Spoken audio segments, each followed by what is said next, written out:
I started in Spanish language news for a Univision affiliate in Santa Maria. Then I was transferred to the Spanish language station in Monterey. And from there, I switched to English language news with KSVW, the station that I work with now.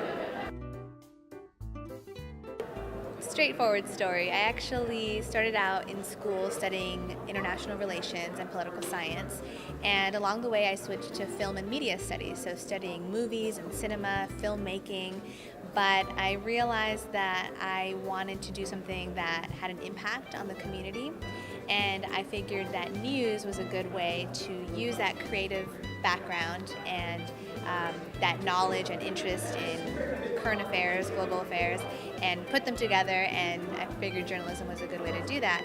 And visual journalism, like TV news, it's like doing a mini documentary every day, so that's what I love about it. I have considered, leaving the news industry because, especially when you are in a relationship like I am and you're trying to balance that relationship with your career, being in news often requires you to move to other states, to consider the finances and how that impacts the lifestyle that you want. And I know I have friends who are having children now, and so they have to consider where they want to raise their children and where they want to start a family. And so I know a lot of people who have started out in news and left and work a regular schedule, make more money, get to live where they want to live.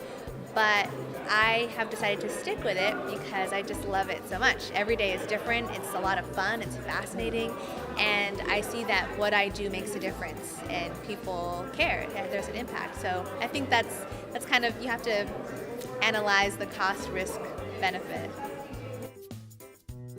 You have to be passionate about it, and you'll hear this a lot, but you really have to love the work in order to deal with some of the sacrifices that you have to make, moving away from your family, working crazy hours. As an anchor, I wake up at 4 o'clock in the morning on the weekends, which means I have to go to bed early, and I miss out on some of the fun that my friends are having. I have coworkers who wake up at 2 o'clock in the morning, or producers who wake up at 10 o'clock the day before to produce the morning show for the next day. So that's not something that you can do if you don't like it very much. So absolutely, figure out why it is that you want to go into news and let that be the driving force behind why you do it.